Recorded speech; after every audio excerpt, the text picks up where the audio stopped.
हमारे channel news I 7 live में आपका स्वागत है।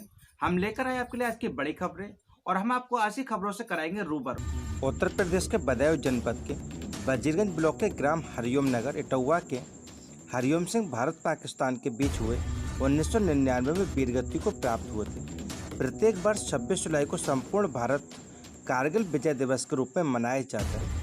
आज इसी अवसर पर शहीद के पैतृक गाँव में बिसौली विधायक कुशाग्र सागर, उप जिलाधिकारी सीपी सरोज बिसौली, सीओ राघवेंद्र सिंह बिसौली, थानाध्यक्ष प्रदीप कुमार वजीरगंज, बगरन मंडल अध्यक्ष लालू सिंह समेत अन्य कार्यकर्ताओं ने शहीद की प्रतिमा पर माल्यार्पण कर श्रद्धांजलि अर्पित की। स्वतंत्र भारत के देशवासियों के लिए यह बहुत ही महत्वपूर्ण दिवस है। इस अवसर पर प्रधान नेमपाल सिंह, सुनील कुमार, राजेश शर्मा, महेश गुप्ता, शिव सिंह, लेखपाल जयराम आदि उपस्थित रहे। Report Khushiram news I 7 live Wazirganj Badaun.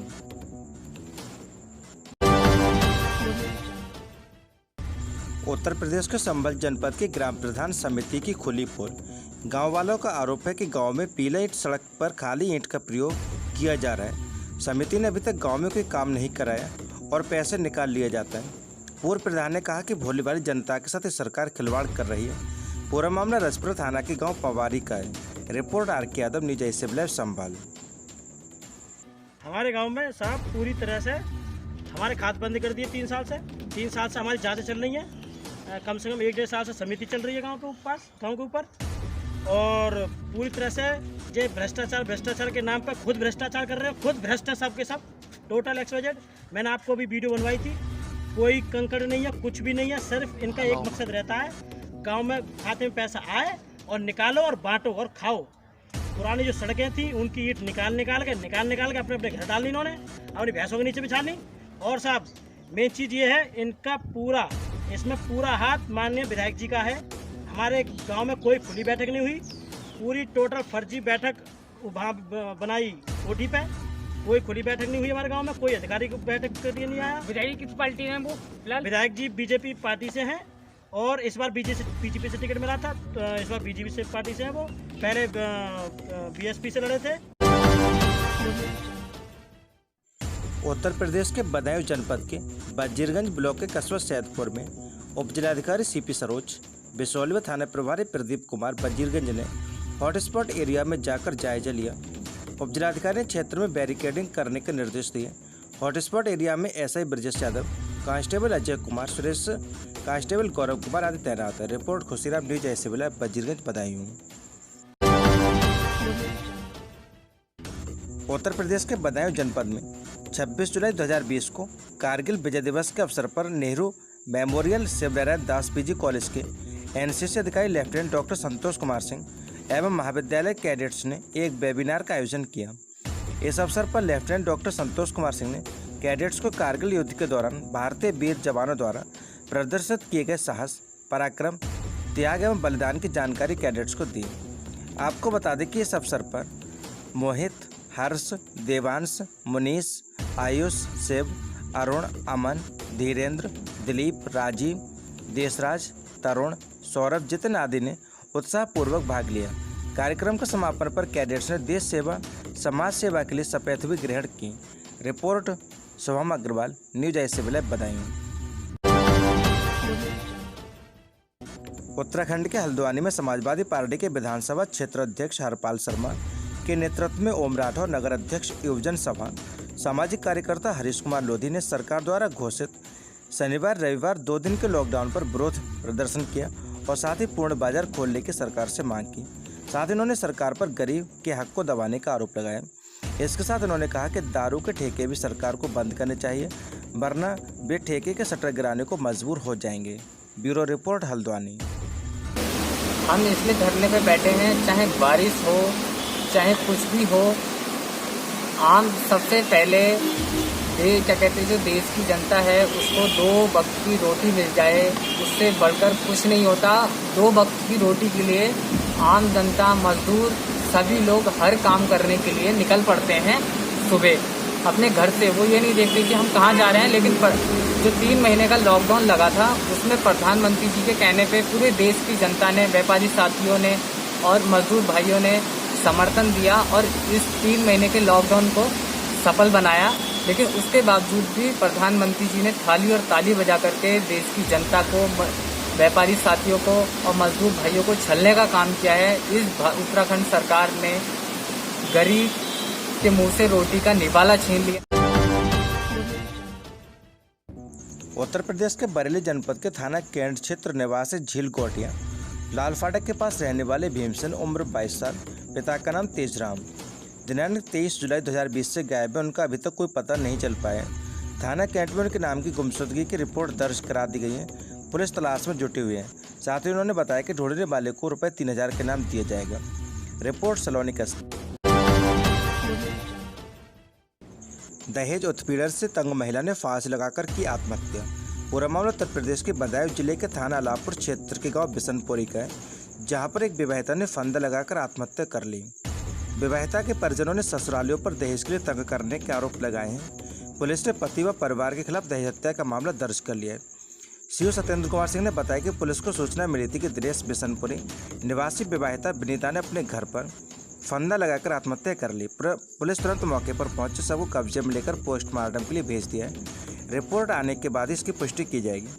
वहीं विवाहिता के परिवार वालों ने पुलिस को दी शिकायत में बताया कि उसकी बेटी विनीता की शादी ग्राम बिशनपुरी में दिनेश के साथ हुई थी।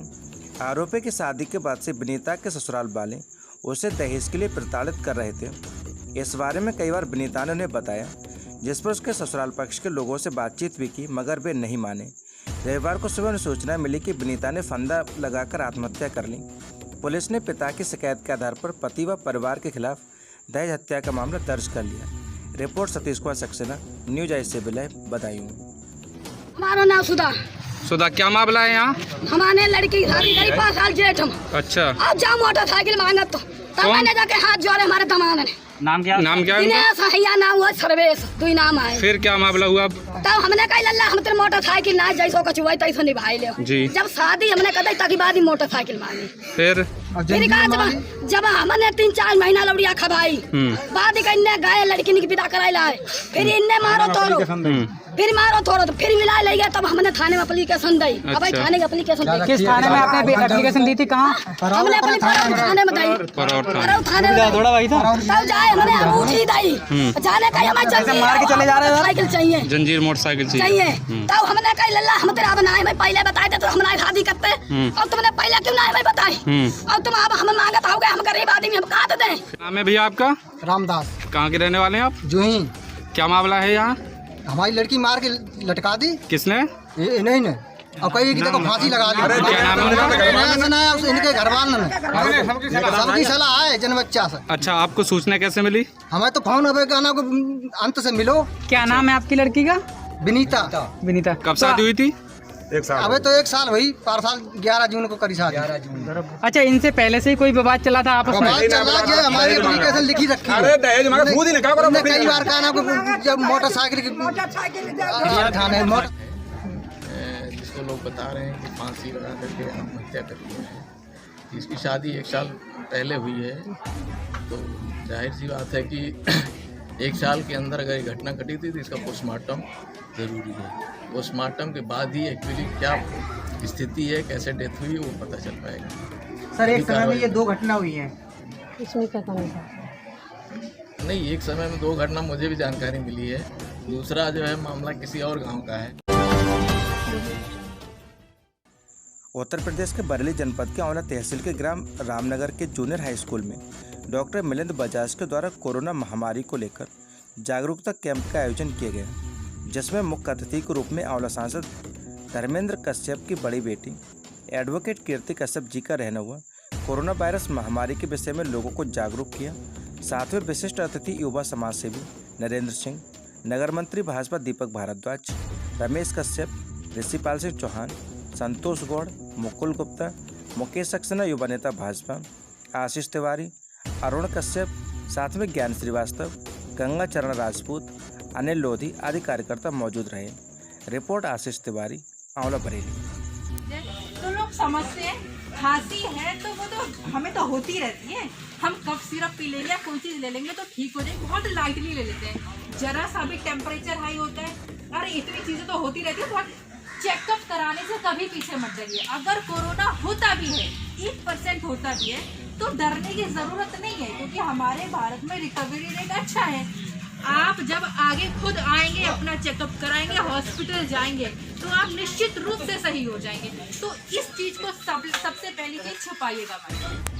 ऐसे हर व्यक्ति के प्रति मैं अपना आभार व्यक्त करती हूँ, अपना धन्यवाद उन तक पहुँचाना चाहूँगी कि अपनी जान की परवाह ना करते हुए वो लोग हमारे लिए हमेशा तैयार हैं। तो यहाँ पर डॉक्टर साहब ने बहुत अच्छी हम लोगों को जानकारी दी, आप लोगों को दी, नरेंद्र जी ने भी बताया।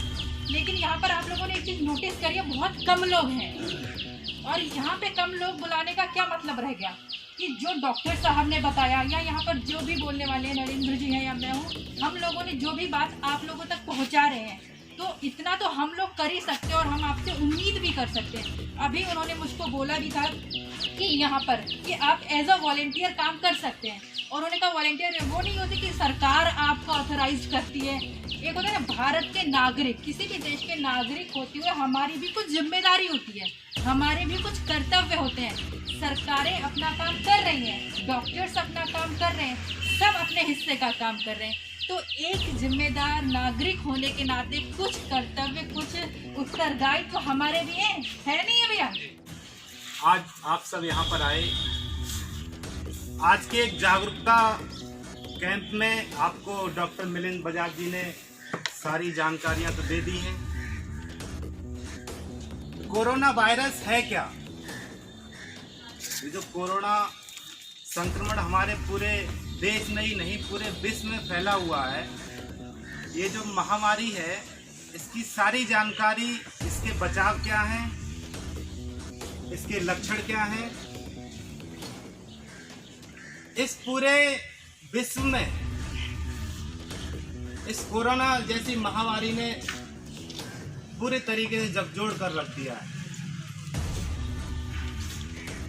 और हम और आप ये सभी डॉक्टर ये जगह जगह कैंप लगाकर इस चीज़ की जानकारी दे रहे हैं कि इससे किस तरीके से बचा जाए, इसके उपाय किस तरीके से किया जाए, घरेलू लक्षण है बहुत सारे, घरेलू उपाय हैं बहुत सारे, किस तरीके से इसका बचाव किया जाए। जैसे कि हमने अपनी विधानसभा में मास्क बांटने का काम किया था। मास्क बांटना कोई बहुत बड़ा कार्य नहीं है, हर किसी व्यक्ति के पास मास्क है, गमछा है, रुमाल है, वो इससे बच सकता है। लेकिन हमारा जो अभियान था वो यह था कि हम इस मास्क बांटने के दौरान इसके बारे में बता सकें, ये हम मास्क क्यों बांट रहे हैं, इसका कारण क्या है, हम क्यों ये काम कर रहे हैं। यह बीमारी छींकने से फैलती है, छूने से फैलती है, इसलिए इसके बचाव में हम लोग 1 मीटर की दूरी बनाकर रखें। जब भी बाहर जाएं मास्क लगाकर जाएं, घर पे अंदर आएं, अपने जूते, चप्पल, कपड़े सभी चीज़ें अपने अलग रखें। और घर में आते ही सबसे पहले अपने हाथों को बहुत अच्छे तरीके से धोएं। ये जो इस वक्त हमारी जो सिचुएशन है, कोरोना जो काल चल रहा है, उसमें हमें ये समझ के चलना होगा कि हर व्यक्ति हो सकता है सिम्टोमेटिक हो, उसके अंदर कोई लक्षण हो, आपको अपना पता है कि आप नहीं गए थे, उसकी क्या मालूम, उसका नहीं पता।